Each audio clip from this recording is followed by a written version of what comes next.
Hi, this is Gina. Welcome to Have a Ball Writing Your First Novel, Week 2, Session 2. By now, I hope you have some of these little notebooks that you've planted in every corner of your world with some writing in them. Okay, like this. This is the writing from your dictation when your novel has been speaking to you this past week. And it's dictation from your subconscious mind. Now, these notebooks do not have to be filled up. In fact, it's quite okay if they're not filled up. I have a lot of writing here. As you can see, this is not perfect penmanship. It's just, as I said last week, taking notes as if you were the minute taker at a meeting and you need to keep your hand moving so that you get down every word that's you're hearing. So you see, this is some of the dictation I was taking from my subconscious mind last week. And you will also notice that there's lots of blank pages in here as well. So your subconscious is speaking to you in flashes and snippets, a character flash here, a snippet of dialogue there, or a different snatch of a scene. On the beach, in a restaurant, throughout the day. Over the next several weeks, as we move deeper into this journey, more information is going to flow. And as your volume of writing grows, it will become unwieldy if you don't organize it as you go. Until you get clear on who your characters are, what your plot is, you're going to be shifting content around. You're going to be playing with these ideas and seeing how they fit together, and you're going to try things. Oh yeah, that fit, that works, and you're going to try other things that doesn't work. So you want to be able to retrieve information at will when you need it. You don't want to get lost in the weeds of your first novel. You'll want a system, a way to easily and simply track your content and get to it when you need it, because that's what's going to be a lot more fun rather than spending a lot of time being frustrated because you can't find content that you need. Your process prompts for this session. I am also including these at the end of this video in slide format. Here we go. Go to your computer, open your Word program, create a folder with the title of your book. If you don't have a title, make one up now. If you've been playing with several titles or variations on a singular theme, but you haven't settled on one, settle on one now. Don't agonize, don't overthink it. You can always change it later. This is not etched in stone. In this folder, titled with the name of your novel, create a Word doc called Cover Page. On this cover page, I'm just going to move this over here. On this cover page, type the name of your novel in 72-point font. Underneath the name of your novel, type your name. And you do that in 28-point font.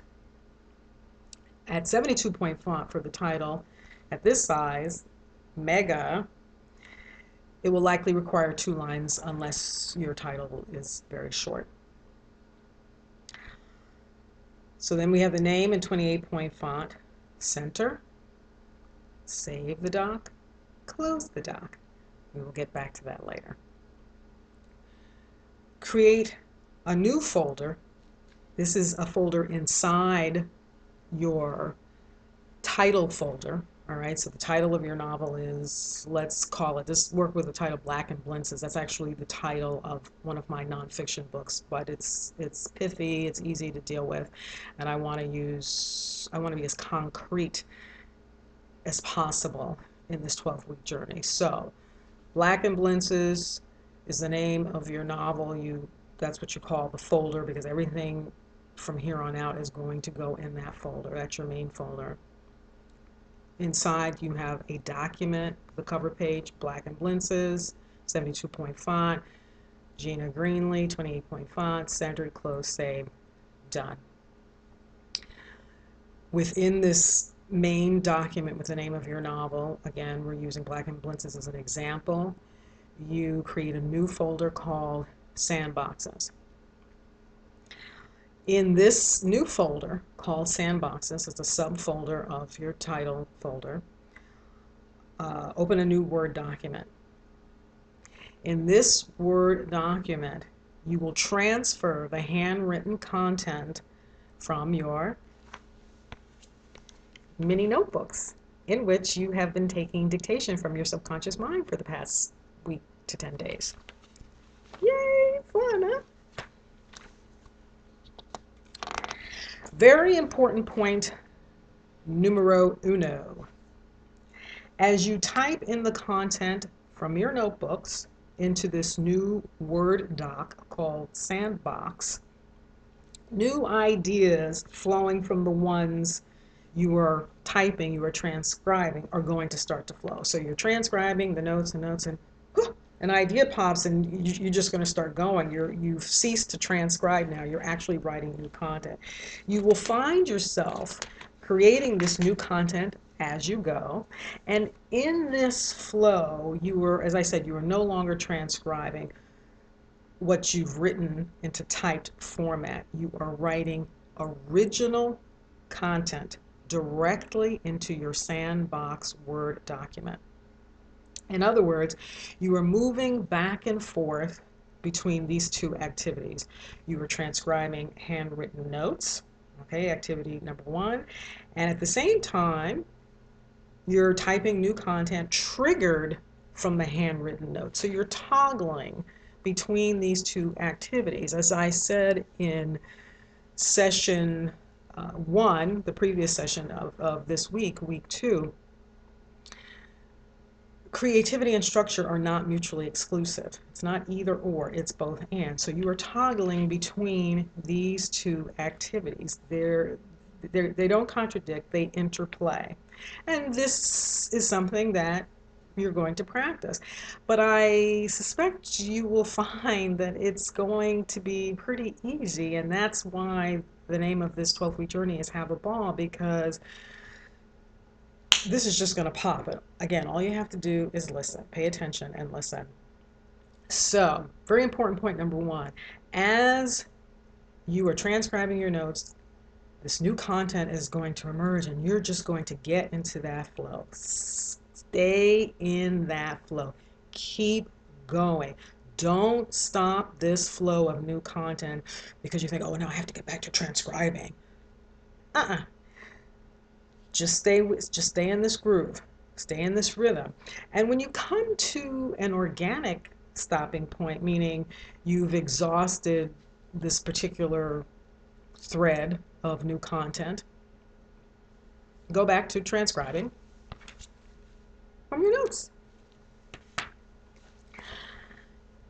This document where you're toggling between transcription from handwritten notes and which trigger this new content, okay, I call this the sandbox. And in this sandbox is where you will play with the raw material from your subconscious. This sandbox is going to grow in volume, obviously with new content as you type. Why is this happening? It is happening because at bottom you are brainstorming with yourself. We talked about brainstorming, the way kids do it, last week. Your conscious mind, specifically, you are brainstorming, all right? Except it's not all these little people in a conference room, adults, okay, or when kids brainstorm out in the playground. You're the partners who are brainstorming. It's your conscious mind interacting with notes from your subconscious mind. And they are having a ball. Let them go, let them play, just like toddlers in a sandbox, in the distance in a playground, and they're bouncing off each other, rolling on each other, creating castles, building castles in the sand. You're the adult, you just hang out on the sidelines and let your fingers document the play that you see. That's it. Very important point number 2. Do not read what you've typed after you have typed it. Obviously, as you're typing and engaging the material, you have some awareness of the content that's going into your sandbox, because you're in there with it, playing with it. But you are not scrolling up to read what you have written. You're not typing something, oh, let me stop and go back and read. No, no, no, no, no. You're just staying in that flow, and your Word document is scrolling in one direction, and that is down. All right? If you have followed my prompt from last week to not read your handwritten notes, then this will be the first time in a week or so that you are re-engaging this information, your handwritten notes, and your conscious mind is going, oh, snap, this is amazing. At the very least, it's intriguing. And your conscious mind wants to get into the game. Well, wait a minute now. I have an idea. I want to bounce off what you just said. And that's what it does. It immediately starts bouncing off the content from your subconscious mind. So your subconscious mind and your conscious mind are brainstorming with one another to create new content. Fun, huh? It's like magic, mind magic. After you have finished transcribing and brainstorming with yourself, again, you're toggling between these two activities. That is, you're typing new content as you go. Save the document, close the document. In the meantime, keep going in this fashion and have a ball writing your first novel. I will see you in session 3.